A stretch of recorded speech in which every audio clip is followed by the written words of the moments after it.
All right, welcome to the White House, everyone. My name is Eddie Lee. I'm the Associate Director in the Office of Public Engagement here at the White House, and I have the honor of serving as the White House liaison to the Asian American and Pacific Islander community. And today we're excited to host the White House Champions of Change event, in which we get to honor some of the most inspiring AAPI leaders from around the country. We've been waiting for this day for a long time, and we're so excited to have them here with us.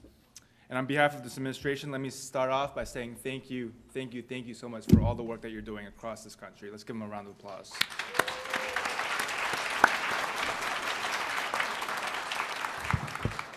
So how did we get to this point today? Well, about 6 months ago, we launched the first ever What's Your Story video challenge, in which we asked the country to share their stories with us. And we really didn't know what to expect, but over the course of the last couple of months, we received over 200 videos and 35 essays from around the country about different aspects of our society, from different geographical locations and different issues. And simply put, we were all inspired by all of the work that you all have been doing. The personal stories, the powerful stories, they show us and they remind us about the work that we're doing here in this White House, and they inspire us to keep on pushing for all the work that you all are doing across this country. We as a community are resilient, as we've seen in these videos and these essays. We as a community have overcome many odds, and we as a community have taken the successes and the opportunities that we have been given and turned around and helped those that are underserved and need a voice in our own communities. And so for that, we are very grateful for all of these champions that are on the stage today. Today we get to meet some amazing people.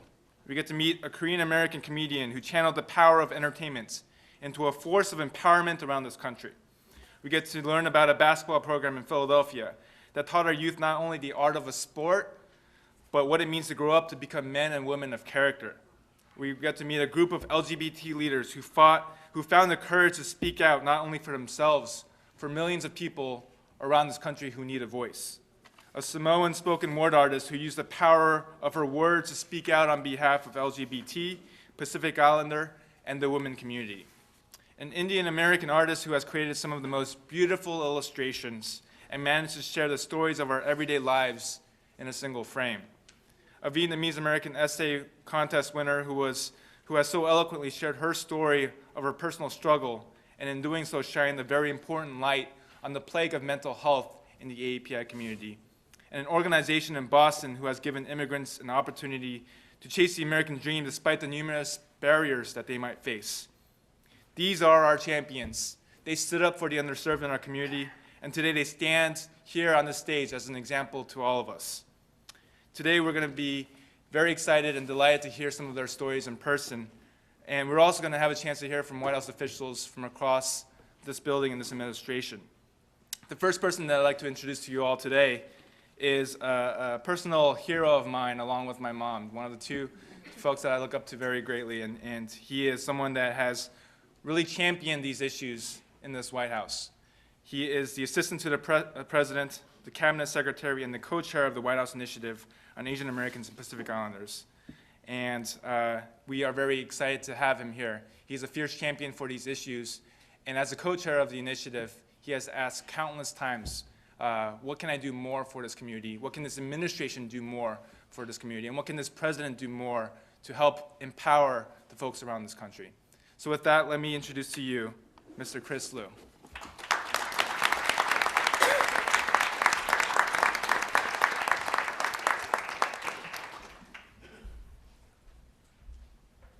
Thank you. Are they going to stand while I'm talking, Eddie? We don't want them to sit down or anything? Welcome to the White House, and congratulations to all the wonderful champions of change on this remarkable accomplishment. First, I'd like to thank Eddie for that very kind introduction.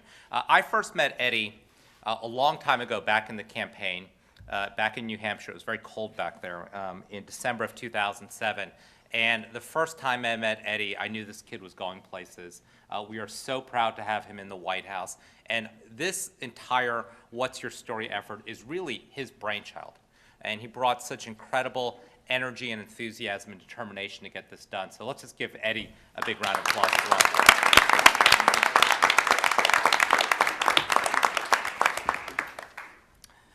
So as Eddie said, I wear two different hats in the administration. My day job is helping the president to manage the federal departments and agencies. And my night and weekend job is co-chairing the White House initiative on Asian Americans and Pacific Islanders. We are very fortunate today to have two of our, I think I see two of our commissioners. And let me just ask them to stand up. Sepha's right here and Hector's right here as well. I'll just recognize them for their service. Both of the jobs that I have in the White House have the same primary mission, to make sure that the federal government works more efficiently and more effectively for all of our customers, all of you, the American people. To do that, it's critical for us to get around the country and hear about the issues that you're facing in your lives, and to hear from you how you want the federal government to help improve your lives. That's why over the past 2.5 years, the hardworking staff and commissioners of the initiative have been crisscrossing the country. We've gone to 50 different cities, talked to 25,000 different people gatherings like this, just to share ideas. Now, this face-to-face dialogue that we have is just one way that we communicate with all of you. We hope you will follow the very active Facebook page we have. We have a wonderful website. You can also follow us on Twitter as well. And I would be remiss if I did not make a shameless plug for my Twitter handle at this point. Now, I have to admit, I did a function like this. Eddie had me do a function like this 3 months ago, and before that event, I literally had no idea what Twitter was. So we set up the account that morning, and we challenged everybody in the room to help me get to 100 followers by the end of the day. And we pretty much did it. And so 3 months later, I think we're at 730. And so I'm going to challenge everyone in the room to get us to 800 by the end of the day. It's Chris Liu 44 for the 44th, being the 44th president. So I hope you will follow us, and it's a great way to stay on top of the important work of the initiative. So as we've traveled around the country over the past 3 years, we've heard from folks about the different challenges that they're facing in their lives. And just to give you an example, 2 weeks ago, we were in Atlanta holding a forum for Asian Americans in the Southeast region. And in this wonderfully diverse audience of 400 people, we had everything from recent Bhutanese immigrants who did not speak English. We had upper middle class college students from Emory University. We had advocates who had been spending their entire careers helping to improve people's lives. We had small business owners who ran everything from nail salons to high-tech businesses. We met from AAPIs who literally had traveled overnight by bus from places like Mississippi and North Carolina and Miami to come tell us their stories. And all of these stories had a very common theme to them, which is a concern that the American dream that has just been a hallmark of our country was kind of slipping away from people. So you see, whether you're a recent immigrant or whether your folks have been in this country for generations and generations, you know that there's always been a basic promise in this country. If you work hard, you can do well enough to buy a home, to raise your family, to send them to college, to save for your retirement. And that was certainly the case with my parents. My father worked as an electrical engineer for the government. My mom was a bookkeeper. They didn't make a lot of money, but they did well enough that we had a comfortable house. They were able to send both myself and my brother to college and law school, and they were able to save for their future.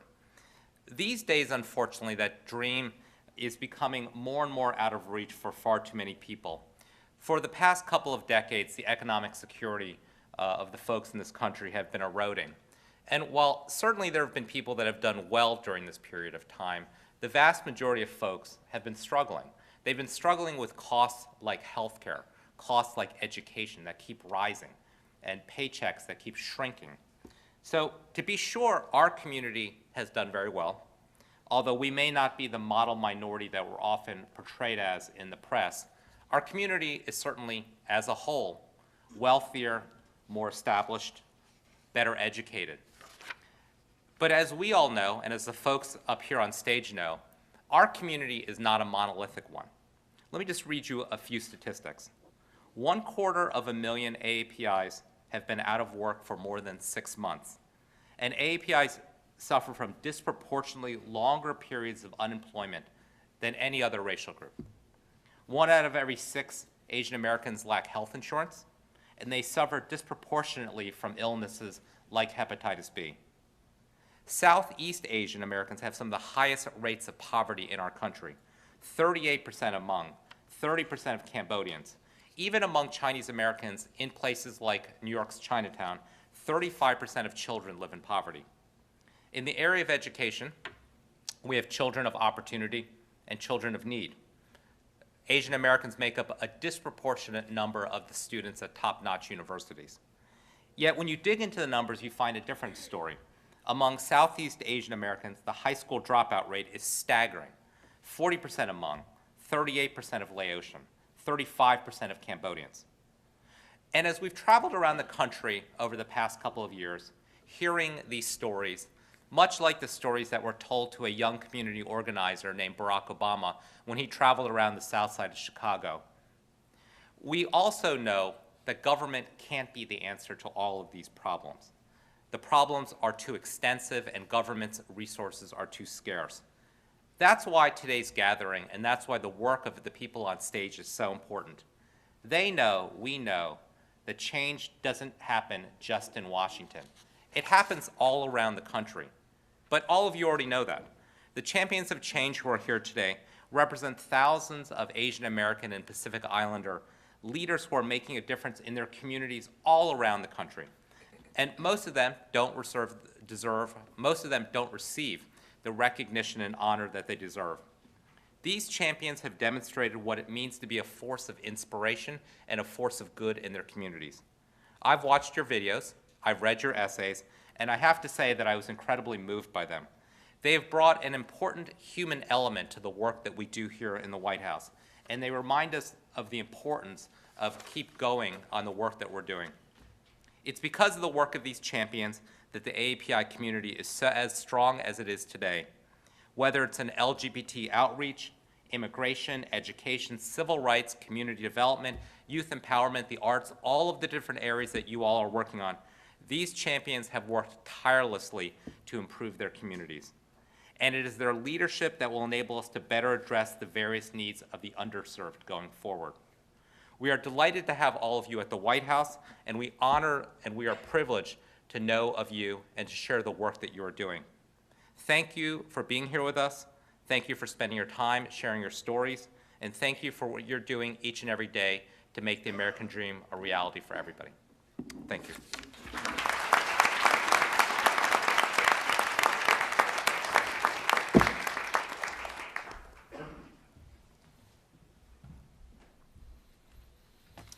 Thank you, Chris. And let me just say that in every single speech I give from now on, I'll be sure to include his Twitter handle, and I've been making sure to plug that into everything that I do. So it's one of my talking points, I guarantee it.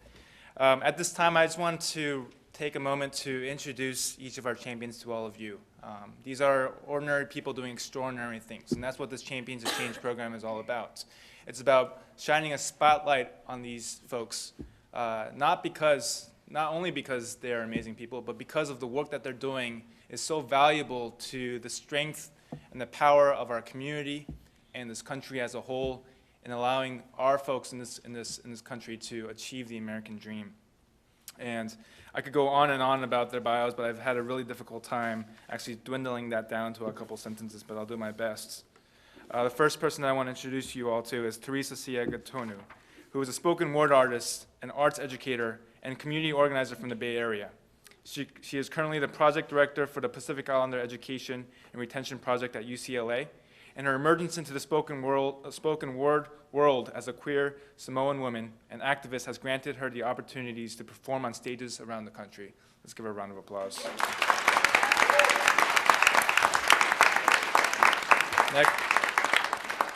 Next, we have the Philadelphia Suns, represented today by Harry Leong and Rebecca Chin.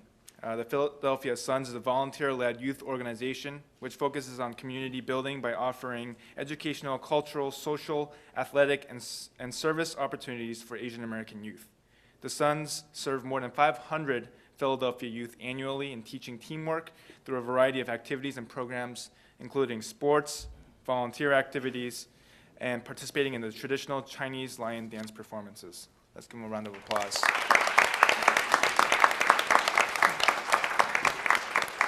We also have with us the Asian Pride Project, represented today by Elena Chang and Suma Reddy, and I know that there are folks in the audience who also represent this organization. The Asian Pride Project fosters great visibility, pride, and acceptance for all lesbian, gay, bisexual, and transgender Asians and Pacific Islander people and their families, cultural communities, and beyond. The Asian Pride Project is led by a small group of dedicated and passionate leaders of New York City's Asian American LGBT organizations. Let's give them a round of applause.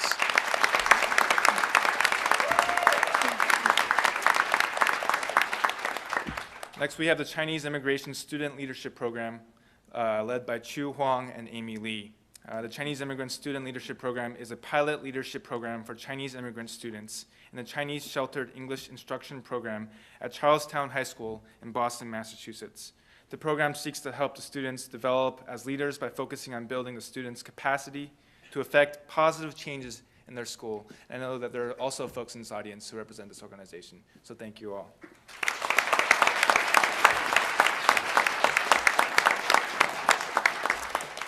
Next, we have Paul P.K. Kim, who is the founder of Collaboration, a 501c3 nonprofit organization dedicated to empowering the community through entertainment. Its main annual event is a talent show which takes place in 15 cities and draws over 20,000 people annually. He is also a stand-up comedian, a regular at the world-famous Laugh Factory in Hollywood, and has performed at over 70 universities. Give him a round of applause.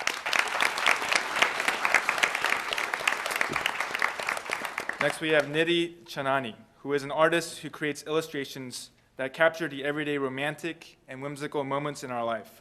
Nidhi connects with a wide audience that is eager to be represented, which demonstrates a need for strong female Asian voices within the arts. Her work inspires aspiring artists, young and old, to pursue creativity and to recognize that art can be their voice and path in life. Let's give her a round of applause.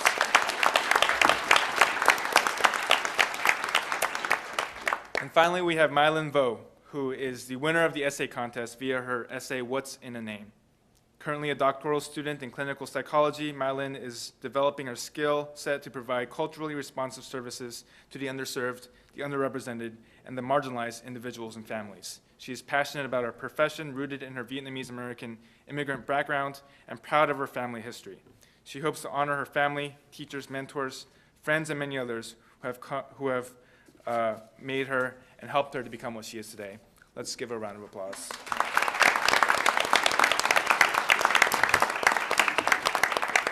And with that, we're going to transition into our first panel. So for our second panel, I'll dismiss you all to sit down. And I'm also going to introduce our moderator for the first panel, who is Gautam Raghavan. He is my colleague in the Office of Public Engagement, the Associate Director who directs outreach and engagement to the LGBT community. Prior to joining the White House, Gautam served as a Deputy White House Liaison for the U.S. Department of Defense and as the Outreach Lead for the Department of Defense's Don't Ask, Don't Tell working group. Please welcome our next panel. Yep. Thank you, Eddie. It's an honor to be here. I feel surrounded by greatness. I like that you put me right in the middle. Well, like I said, it's an honor to be here, and we have some time to ask our first group of champions a few questions about their work, what brought them to this place. So I'm going to start with a few questions, but then I hope you'll start thinking about your own questions as well, so that when we turn it over, you're ready to go. So my first question for all of you is really, I'd love to hear about, having seen your videos, that's just sort of a snapshot of who you are and the work that you do.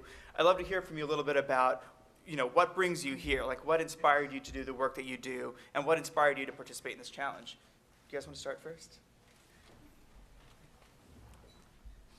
Sure, I'm Harry Leung, and I'm really honored and really blessed to just being recognized for the work that I've been a product of. And I think that being part of the program and having grown up in a program where I was mentored, I was led, I was directed, I was disciplined. Those are the type of things that really helped me as an impressionable teen at that time to the person that I am today.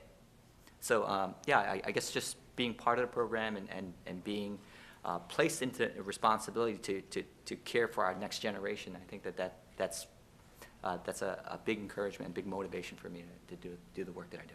Sure. Rebecca. Yeah. Hi, I'm Rebecca.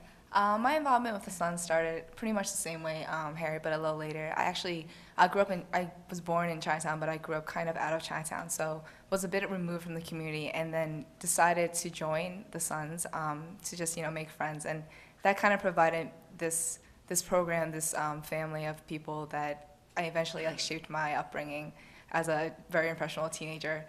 So my work with the Sun mainly comes from wanting to give back just because it's gave me so much. Tala Falava, good morning. My name is Theresa Ciega. I'm born and raised in the Bay Area, and the work I do, what you can gather from my video is that I'm a spoken word artist, but I'm also an arts educator.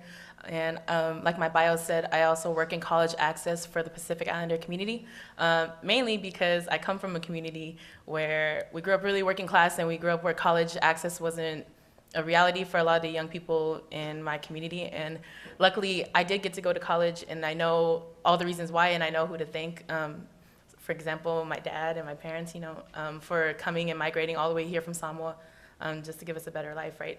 And so I work with young people who constantly doubt themselves that college isn't an option for them because they're not smart enough, they can't make it, they feel incompetent and things like that. And so I work with spoken word poetry and public speaking mixed with college access really helps to integrate the need for youth empowerment in the community that I work with, particularly with the Pacific Islander students that I work with, because we're constantly misrepresented or underrepresented within API spaces, but also just within society. And so I'm here trying to be a voice and create avenues for young people in my community to stand up and speak for themselves too. So.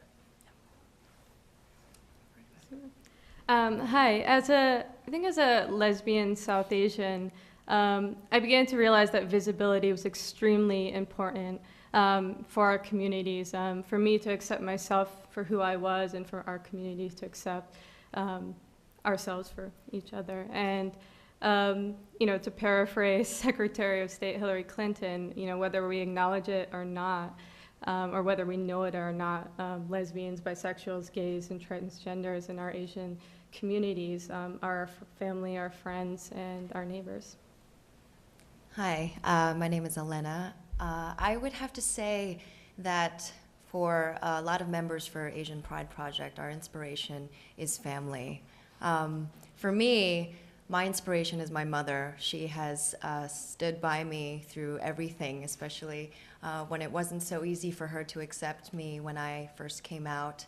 I actually told her I was going to the White House, and she kind of laughed and said, "Oh, is it for the gay stuff?" And I said, "Yes, it's for the gay stuff, but much, much more." So with that, again, we are very honored to be here today.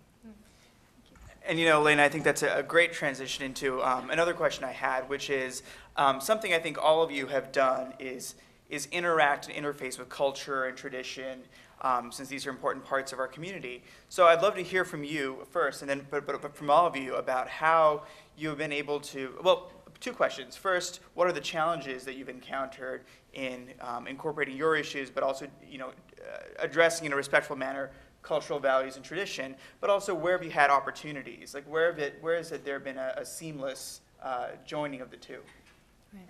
I guess I could start with a few of the challenges because Asian Pride Project, we are a multimedia platform. We tell different types of stories through audio work, writing, video, and artwork. And through the collection of some of these stories, we find that it's relatively easier to access stories by LGBT youth, for example. A lot of families have a harder time being in front of the camera, or let alone just talking about experiences about having LGBT children. And I think there's a big cultural barrier there, and there's also a language barrier. So what we're ideally trying to do is have several of our stories in different languages. There seems to be this phenomenon that being LGBT is kind of Western or American or just translated into English. So I think language is kind of one of our challenges on that. But Suma, if you wanted to. I think to add to it, as Alana was saying, I think one of the biggest challenges is even if we have supportive families and communities, it's great, you're gay, but don't be visible. So it's hard to do this type of work because the whole point is really gaining the acceptance of our community as a whole. And, on a more kind of just running this type of thing, we are very resource constrained. We have, full-time jobs and partners and whatnot. So I think, building the community of support, whether financially or just operationally, is really important. And we hope people will come forward. Sure. And Harry and Rebecca, if you could talk about sort of the challenges or opportunities in dealing with tradition and culture. I think one of the challenges for what we do in using sports as a vehicle to build up youth is basically acceptance. I think many of the parents, we especially immigrant parents, first-generation parents, who aren't necessarily supportive of this type of work. I think more recently, I think Jeremy Lin has kind of come into the news, and he's also at our level, meaning he's born here and raised here, and good things do come out of what he's done. You know, having gone to school and being a success not only on the courts but as well as in the education realm as well.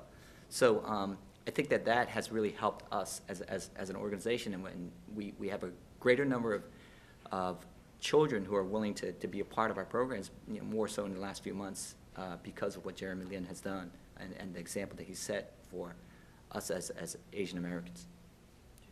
Yeah, to add on to that, the biggest challenge for Asians in sports is just that you never saw Asians in sports before Jeremy Lin. And I mean, growing up, we had all the other ones that were from China, but you know, to us it was like the overseas people wasn't similar to us, so we didn't really see them on the same level. So I remember when I helped found the Ladies Sons Women's program of our basketball program, it was very difficult to just get girls like themselves to think of themselves as athletes, like that they can sweat in front of boys. And then if they did want to join, it was another challenge to actually get the parents to be okay with them coming out to weekly practices, going to tournaments, and just not being in school or not being at home. So the cultural barrier there, I still think, is very much alive, even though Jeremy Lin is now on the national stage, because we do have several actually younger girls who are in 8th or 9th grade, and their parents won't let them come to practice sometimes just because there actually is no reason. They just don't want them to come to practice. So especially for the female Asian population, it's still very much a challenge nowadays just to make it part of their future opportunities. And Theresa, I think if you could speak to that as well, but also talk a little bit about, you know, one thing I was struck with both the work that you do is that you're really shaking up the message by challenging preconceptions about who we are and the kinds of things that we do. So I'd love for you to talk a little bit about that. Yeah. So a big cornerstone in the Pacific Islander community and in our culture is respect. And it was really difficult trying to tap into spoken word poetry, in which case it really pushes me to speak out about issues that are really important to me, but also issues that are really taboo in my community, like being queer, being working class, being an empowered woman who's speaking in challenging all these ideas that affect me, right? And so to imagine my young people who are constantly told that they have to be quiet and they have to just respect whatever their parents and their elders say and do. I had to straddle between, like, where do I fall in line between not disrespecting my family, not disrespecting my parents, but also knowing that my voice is important and that what I have to say matters. And I still struggle with that, and I'm still shaking up here as my parents are in the crowd, and I'm still, you know, this is a really emotional thing, right? And so yeah, and with public speaking being the #1 fear in America, even over death, that's like a big thing, right? It's like people would rather be in the casket than say the eulogy, like at a funeral. And I try to say that to break the ice. To say that, you know, there's a lot of youth that I work with, they just don't want to say anything. They don't even want to introduce themselves and things like that. And so I know, like, every time I have to step up and speak like this, I know I'm representing more than just myself. That there's a lot of people out there that maybe me coming out is gonna make it easier for another young person to come out. Maybe just that much more. Or maybe me speaking about being Samoan and empowered will make another, like, Samoan girl out there be like, you know, like, maybe, you know, like, I could do it too, and things like that. And so that's still a struggle, you know, and that generation gap will always be there. And so my place as I get older is to figure out how to not lose my culture and how to not jeopardize, you know, how I grew up and what I hold as value, and while still doing this work that I feel is so important with our young people and with speaking our stories and having it be told. I have one more question, but why don't we, I know there are folks in the audience who have questions as well, so please start, if you would like to start lining up, there's a microphone over there, and there's a microphone over there. Don't be shy. I saw Ben, you already had a question lined up? Or maybe not. Well, please, feel free to line up, and so you can ask your questions too. One question I wanted to ask all of you is, I hope you know that you're inspiring all of us with your work and your video. What I'd love to hear from you is who inspires you in the work that you do? Who wants to start? Suma, you want to go? Sure. I mean, I think it's everyone who's come before me, as cliche as that sounds. I think there's been a lot of, when I moved to New York City, I knew hardly any South Asian gays, and I Googled South Asian gay. And the South Asian Lesbian and Gay Association of New York City popped up. And then through joining that network, I just met a lot of amazing activists, community workers, finance people, doctors, lawyers, engineers who are all committed to this, and their families and their friends and their neighbors. And that's really what drives us, getting that support and getting that oomph to keep going. I would have to say my 언니's and 오빠들, 동생들, which basically means older sisters, older brothers, younger sisters, younger brothers. Brothers and sisters inspire me. My team members here, Jason, Dennis, Aries, my partner, Jamie inspires me. Ryan inspires me. Most of all, I would have to say one of my best friends who passed away, AJ, inspires me. I'm sorry that she wasn't able to be here today. Who's next? Well, my family, who's all sitting in that area of the room. And yeah, I'm kind of like what Suma was saying. I'm always constantly looking back of like who had to lay down on their stomach for me to cross over on their backs, for me to be anywhere where I'm going. And so Sefa Aina is one of my mentors. He's the one that created the project that I'm now the director of. And so passing it down like that, like our community is so small that I have no other choice but to always look back at who's around me. What does the village consist of that's raising me, right? And so that's my family, that's mentors like Sefa, that's my staff who's currently at work right now in LA, that's my boss, the students that I work with are all my inspirations, and my grandpa, who was supposed to be here, but he got sick at last minute. He's my biggest inspiration, so yeah. For me, just like you, I can say that I am really encouraged and inspired by the people that we serve. I think the opportunities that we have, particularly are seeing young people, like Rebecca, example, who have grown up and become leaders within the organization. But I think also on a personal level, I think for me, I think what inspires me is actually my faith, or what motivates me is my faith. I think my faith in, as a believer in Jesus Christ, I think that my faith has really encouraged me and caused me to really be to seek to be obedient in just caring for whoever comes into my path. For me, it's pretty much the same as that. With the Sons organization, it's very familial. Everybody pretty much either hangs out or grew up in Chinatown. So when you get out when you leave the house, you see everybody you know, and we have we basically hang out every other day. And so when I see the girls and the guys that I grew up with, and then into men and women who are off to college, getting careers, doing bigger things, it's very awe-inspiring to see them come from what you knew of them as a freshman in high school to a college graduate. So those are the daily inspirations that come out of that. But I do have to give credit to my mom, who has taught me that if you want to do anything, you have to do it yourself. So that actually has taught me to, I wanted to play basketball. There was no outlet for me to play basketball in the tournaments because they're all either 18 under boys or men. And so when I asked Harry about 10 years ago, can we play in this national tournament? He's like, yeah, if you can get enough girls, do it. I'll give you the resources. And so my inspiration there is that my mom gave me the mental mindset to do what I needed to do to get what I want to get done. And then Harry for always giving me, trusting me and giving me the resources and the faith to just take it to a direction I want. we have a couple of questions lined up, so why don't we start over here? Thank you. I'm Nguyen with Voice of Vietnamese Americans.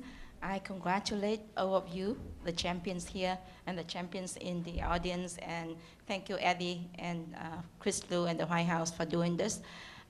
You see the name Voice of Vietnamese Americans, I found it because I feel that we didn't have a voice. But today I heard a lot of voice, very strong, very loud. Thank you. So I'm among the first generations. I came here as a refugee when I was your age, your teens. And now that I feel there's a gap between me and my children, and I would like to ask all of you, would you say something, what can we, the older generations, the first generations do to support you and to make other people who have not found a voice like you to come out? And what would you do from now on? What is the next step that you would go up from here? Thank you. I can probably answer that in one sentence. If my family personally is incredibly supportive, my twin sisters here, my parents have been amazing. But overall, if our families can support us and accept us and tell their sisters, brothers, cousins, mothers that it's okay to be gay or lesbian or bisexual or transgender, that's what we need. We need people to speak about this topic. I guess to address your question of trying to kind of connect with your children who are growing up in a very different environment than you have, is the opposite of that. It's maybe to listen. I think that, you know, my parents, one of them came over from Hong Kong and one was born in Philadelphia, but in Chinatown, which is kind of a whole country in itself anyway. So like the mindsets were very, very different growing up.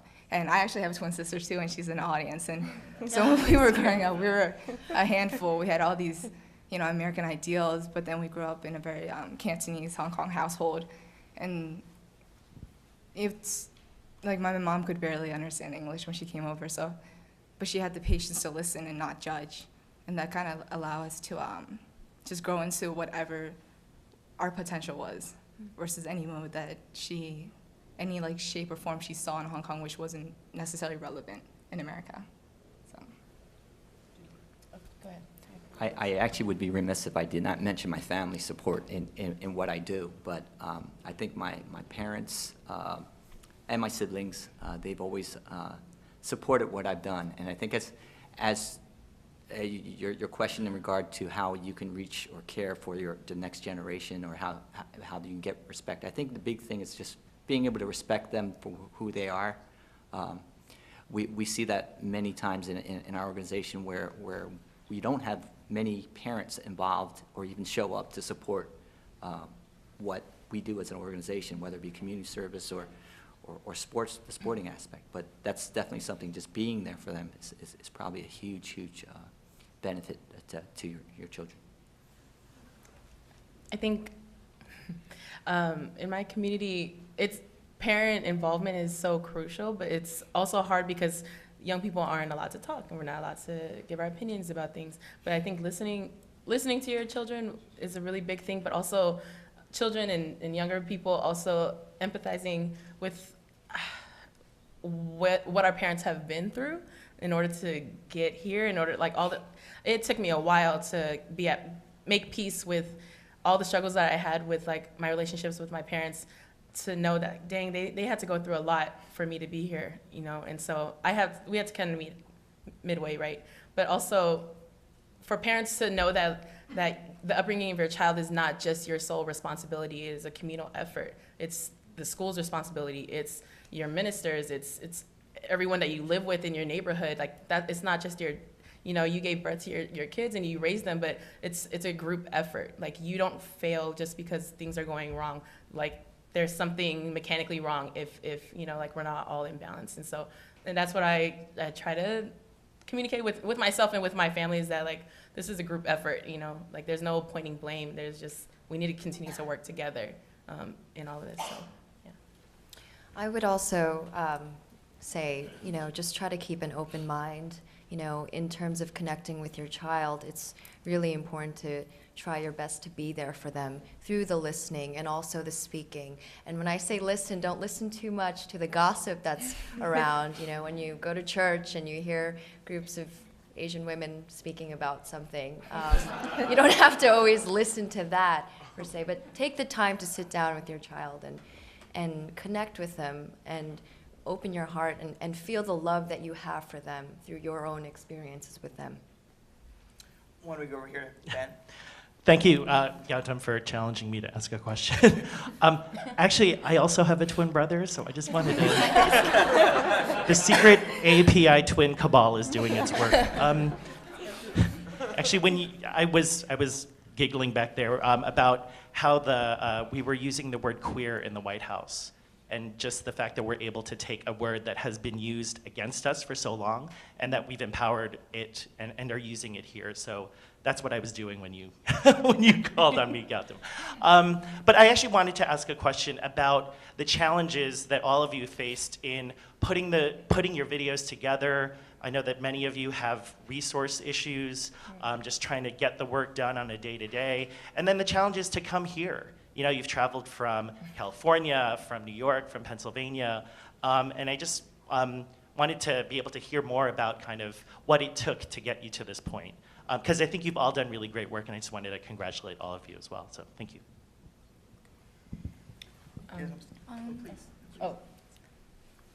That's such a great question, because in terms of the video, I had to really think that, you know, like, you have to have a lot of resources or connections in order to make such an impactful video that has all these like flashy effects and things like that.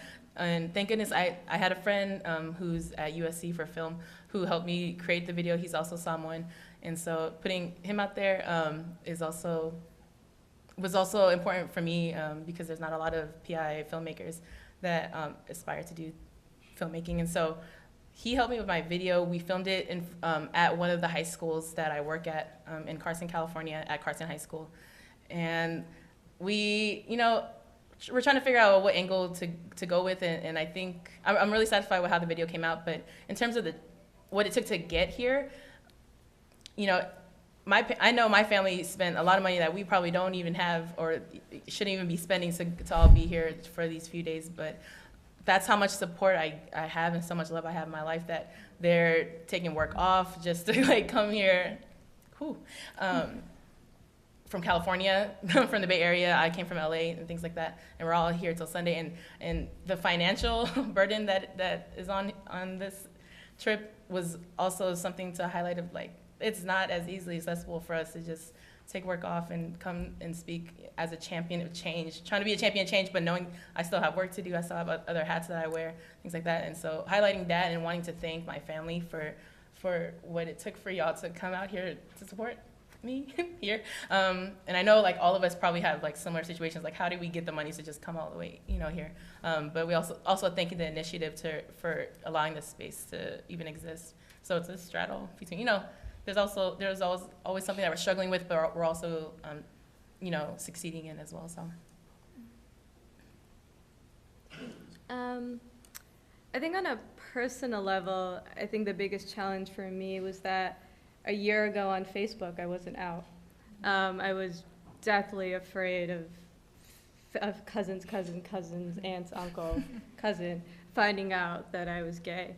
And so it still makes me shake a little, and it meant so much to me yesterday.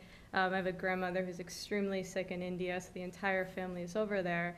And my sister called my dad and told him about this event, and he called really happy and was like, congratulations. And I was like, wait, how'd you know? And he's like, oh, you know, your sister told me. So it meant so much that my family is supportive, you know, of me being proud and out, you know, and doing this work. So I think on a personal level, that was my journey. I would say the actual shooting and editing of the video wasn't too much of a challenge. But in the process of creating the video and kind of going over some of the interviews that we already had, I realized that I had outed my grandmother And it's not because she's LGBT, but because her granddaughter is gay. So that was a bit of a challenge to really think and process and have a talk with her, sit down and tell her that this was going to be a project that would gain this type of national visibility. And at the end of the day, you know, she told me to do whatever it took to get the stories out there. And I really appreciate that, despite the challenges. Well, creating a video was not just a resource issue for me, it was more of an experience issue. This was actually the first thing I've ever created in a video form. I've done photography before, but never in like, you know, it's very, very different type of thinking.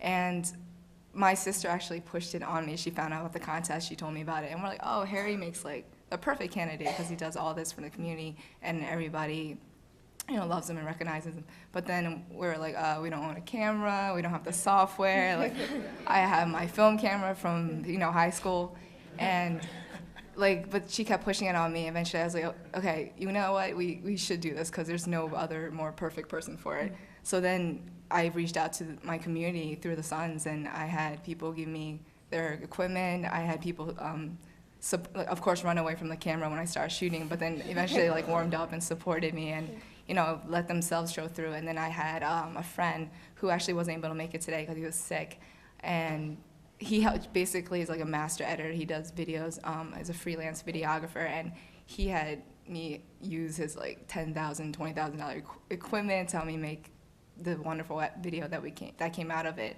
And so it's just the support of the community that allowed me to create what I could create in the short period of time.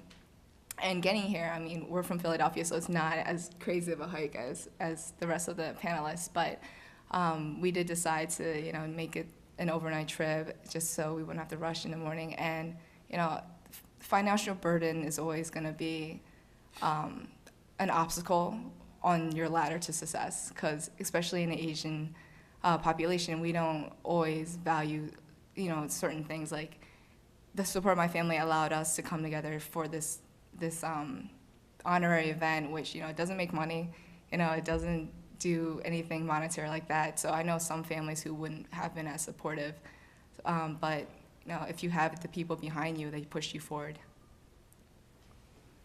Why don't we go back over to this side? Wow, okay. Thank you for doing what you do. That's great. My name is Phương Lu, and I have one question for you guys. If you could say one sentence to the children and the adults out there that are in that dark place, that are facing the challenges that you guys have managed or going through the process of overcoming, what would that sentence be?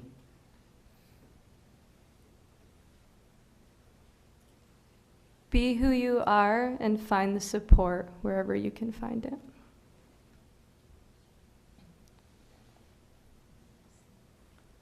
I guess my sentence would be, don't be afraid to try. I think mine would be, if you don't tell your story, someone else will tell it for you. I don't know exactly where you are, but I can totally relate, and that's why I'm still here.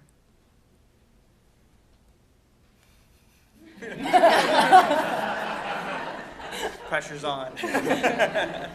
I was thinking the aspect of just finding hope wherever you can find it. Find hope in yourself, find hope in God, find hope in friends.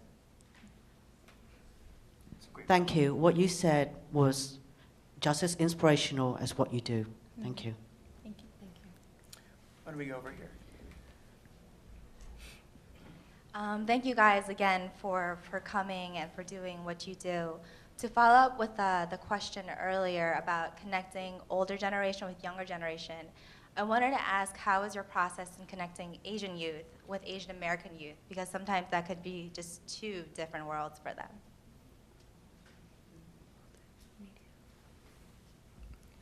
Thanks, Rebecca, for the question. That's my twin sister, sorry. We actually do that. We go across the board as far as who we care for. I mean, it doesn't matter if they're American-born, if they're foreign-born, if they're lesbian, gay, it doesn't matter. We do what we can to help the person where they are and try to meet their needs. I mean, a lot of it's just mentoring and training and building up the youth. I think that's kind of the beauty of sports, is that no matter whether you speak English or you speak Fukienese, or you're lesbian, gay, or you're just really bad or really good, like when you're on the court, like especially in a community sports organization, as long as you're giving your all and you're trying and you're hustling, everybody gives you credit for it. So I think that's why, even though with the Suns we do so much more, we do a lot of community service, we do a lot of social activities just so everybody can expand their, be exposed to different people, and we do our Chinese traditional lion dance performances. Sports is like the great attractor, and then it's also the great equalizer. And so when, I played with people who had, no English at all, but it was fine on the court because you don't need any more than that.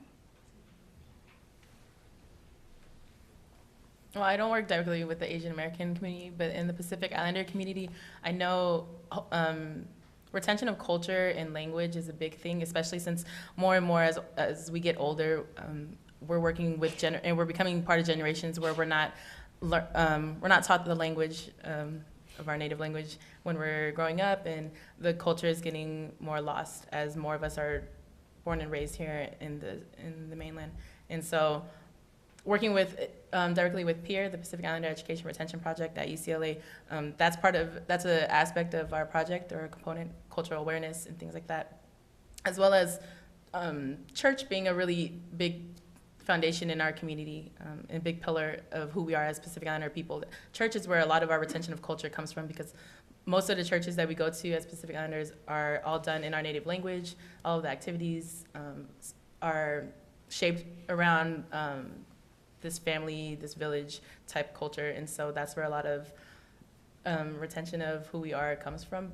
So it's a straddle. It's hard because a lot of our younger folks are growing up in the American culture, and so trying to figure out how to infuse both while not losing who we are is a struggle, but it's a process as well. So I think we have, oh, sorry, please. I was just going to say also, along with cultural awareness, a lot of our younger youth, they're not really reading. They're just sitting in front of the television watching certain types of shows. So for the Asian Pride Project, we're really trying to reach out to different media outlets to have those kids that are also sitting in front of the TV seeing these types of LGBT experiences reflected through the screen or through when they're going through on their social media outlets. So that's kind of the way we're dealing with them. And just to add, and for the older generation, a key part of what we're trying to do is make it multilingual. So for our parents' generation and our grandparents' generation, that is so important for them to understand. I think we have time for the last two questions that are over here, so please. My name is Milan Vaux. First of all, I would like to say kudos to all of you. I did went through your essays, and I'm not the essays, the video challenge, and I was really moved and very inspired for all the work you guys did. My question here is to Theresa. I'm actually a Pacific Islander from the Federated States of Micronesia, and you're actually the only Pacific Islander up there, so I'm really proud of you of what you've done so far. What is your next, as us coming from, tiny islands from the Pacific all the way to America, to try to pursue our dreams? With all the work you've done, what is the next level of inspiration as being the champions of change today are you going to do when you get back to California? And what are you trying to strive for to give back to Samoa one day? Oh, goodness. Thank you for your question. After my job at UCLA, I've been thinking a lot. I know grad school's somewhere in the distance. I'm going to grad school, Mom and Dad. I promise. They keep asking me, are you going to grad school? I'm going to grad school. You know, but there's so many prospects going on, like, in myself of, like, where I just want to pick up and I want to move back. I want to move to Samoa. I've never lived there. I wasn't born and raised there like my parents were, but I want to get immersed in the culture and I want to learn the language, because I don't know how far I can get with working with like my PI community if there's so many things that I don't know for myself. So that's one of my things I want to do. University of Hawaii was one of the schools I was thinking of going to. There's a lot of things that I see for myself that involve not being here in the States for a while and like just transporting myself somewhere else. Australia, I applied for artist in residency in Australia that I'm waiting to hear back from. And so I don't know, but I know it involves me needing to step out of most of it is just comfort zones. I'm scared. I'm scared of doing something that involves being away from my family. I'm scared of doing something that will put me in more financial instability. But I know in my heart, if I'm happy, if I'm doing exactly what I devoted the rest of my life to anyways, with the people that I want to work with, then I should be okay. But yeah, those are some of the ideas that I have going on in my immediate future. So, thank you. And our last question. Hi, my name is Steve. I'm a junior at GW. First, I would like to thank you for highlighting that public speaking is society's worst fear, because it's also one of mine. But I was just wondering, you know, all these issues are really important to our community, but is there a defining moment in your life when you realized that you really wanted to be champions for your cause or really wanted to speak up?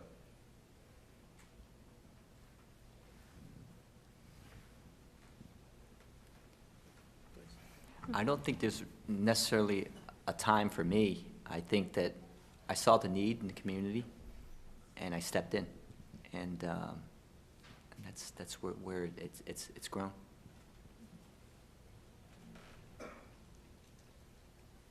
I think it was the moment where I realized I didn't have any option other than I'm going to college. Like, there was no other option in my household. Like, I'm getting an education, I have to go to college. And that was always the mentality. And then working with young people who don't have those resources or coming from communities where how can they go to college when they have so many other obligations in their life was one of the moments for me. And I think also in college when I was the first year, when I was a freshman, I worked with the AAPI College Access Project. And one of my cousins actually came up on it, and I didn't know she was coming. And so I was reading her essay of why she wanted to come, and I was learning a lot more about her that I didn't even know personally. And I was like, if this is happening in my own family, and I'm working with so many like youth like I'm so far removed from, like, how can I make this part of not just something I do, but something that I am, like this is who I am. And so that's where that dedication and commitment comes from. So. I think for me, you know, when I was a kid, I was teased a lot for various reasons, for being Asian and kind of being artsy and being different. And for a very long time, I was very quiet about it, and I was kind of silenced. And I held that for a long period of time, and I felt like that silence was kind of suffocating. And it got to a point where one day, again, I had mentioned one of my really close friends, ultimately is this type of silence that resulted in her death. And, you know, I felt like I really couldn't be silent anymore. I think for me as well, it's personal. It coincides with my realizing I am gay, that accepting it, and then coming out to my family. And it was the toughest thing I've ever had to do. And I've done the Peace Corps, and that was pretty hard. So, you know, so you just realize that, hey, you can do anything. Yeah, and you want to share that with people. I'm actually so surprised I'm sitting up here on the Champion of Change panel, because I never intended to do what I'm being recognized for. It was just kind of, I saw an opportunity, and I cared about the people that I surrounded myself with. And so I continue to do this every day, every week, just because it needs to get done. And, you know, it's helping so many people. And I mean, the Champions of Change for us is all the leaders in our organization, which we have about like half a dozen to a dozen volunteer leaders who have full-time families, full-time jobs, and they dedicate themselves to coming out to all the meetings, all the practices, events, organizing events for like hundreds and hundreds of people. And so a personal thing that I can speak to about wanting to change things, that I'm also like a very stubborn and prideful person. So when growing up, when people were like, "Oh, you can't do that," I'll be like, "Why can't I do it?" Mm-hmm. And especially, I was kind of a tomboy growing up. So then all these kids would be like, "No, you can't play with us." I'm like, "Why can't I play with you?" So it was kind of like that was my personal, like, I guess the thing in my head that turned on, like, I can do it, and I will show you that I can. So. Thank you all very, very much for your time and your questions. Can we have a round of applause for all of them? And I'd also like us to have a round of applause for all the twin sisters and family members in the audience. And parents. So with that, I'll turn it back over to Eddie.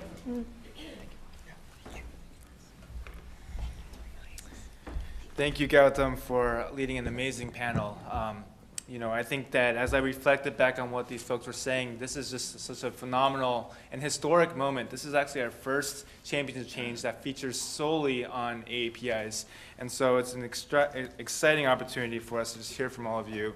And the leadership that you have demonstrated in your communities is an example to all of us, that these champions are not just representing themselves, but they're representing millions of people around this country. And so we're very delighted to hear your stories and your vulnerability with everything that you shared. Let's give them another round of applause as we dismiss them.